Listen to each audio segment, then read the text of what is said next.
The fourth message of the exhibit is You, Me, and Water. Let's improve the water together.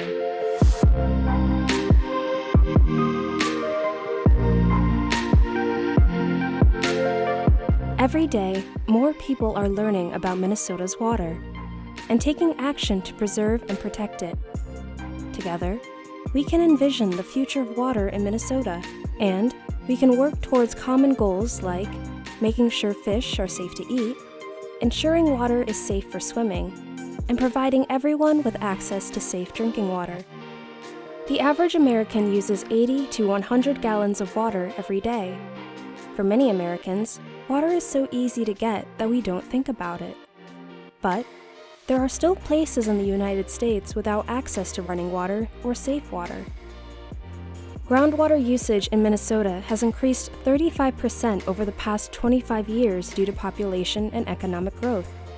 This trend may not be sustainable, and parts of Minnesota are vulnerable to groundwater shortages. The state is not yet in crisis, but there are signs we may have problems in the future. Our water supply makes Minnesota attractive to water-intensive industries, including agriculture, fishing, manufacturing, food production, and more. There are 4 important lessons we have learned from decades of studying watersheds. First, we can practice water conservation in agriculture, industry, and at home. We need to encourage water conservation by businesses and individuals by utilizing conservation-based processes and equipment. This is already happening in many business sectors, like the ethanol industry. We can irrigate crops more efficiently, we can put less water on our lawns, and we can use water-saving devices in our homes. Second, we can use green infrastructure to manage runoff in cities and towns. Green infrastructure helps urban environments behave more like a natural landscape by holding water on the land after rain, rather than allowing it to run rapidly into storm sewers, lakes, and rivers. We can also plant trees, infiltration strips, rain gardens, use green street design principles, and more. Third, all of us eat. We are all connected to the systems of production that are used to grow our food. Do you know a farmer in your community? There are farming practices that protect water, and especially slow down the flow.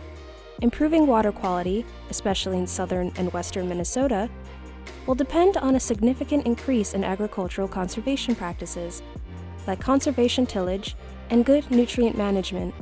For example, applying nitrogen fertilizer at the proper rate and time minimizes pollution in surface and groundwater. Practices, like grass waterways, sediment basins, and terraces, can slow down water and filter runoff. Another practice is conservation tillage. Farmers can leave crop residues on their field longer, or permanently, helping keep soil and nutrients in the field. The fourth thing we can do is to add living cover to the landscape, which filters contaminants and reduces runoff. Living cover includes perennial crops like hay and pasture. It includes cover crops like small grains, legumes, and winter annuals, which provide cover before a primary crop establishes. We can grow prairie plants that have extensive root systems. Grass buffers can be added in fields or along field edges. Natural and constructed wetlands can help. Forests filter water and maintain deep root systems that stabilize soil and build organic matter. In 2015, Minnesota passed a buffer law that designated an estimated 110,000 acres of land to living cover. Buffer strips installed along rivers, streams, and ditches filter out phosphorus, nitrogen, and sediments. The law requires perennial vegetation, like grasses, on strips of up to 50 feet along public waters and 16.5 feet along public ditches.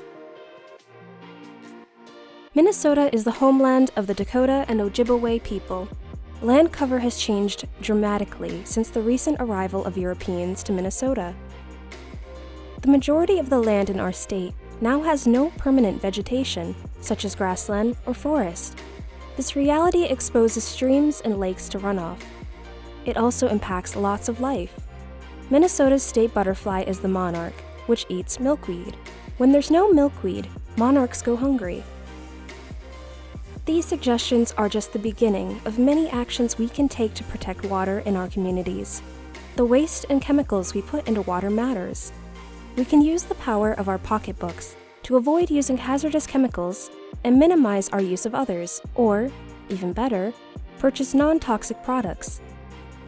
We can support actions by government to protect water and human health. In Minnesota, some chemicals have been banned from use, and we can work to ensure that the chemicals we put on our bodies, and especially inside our bodies, are healthy.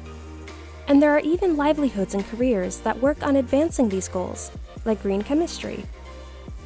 There is a lot we can do together to improve our water. It takes everybody doing their part.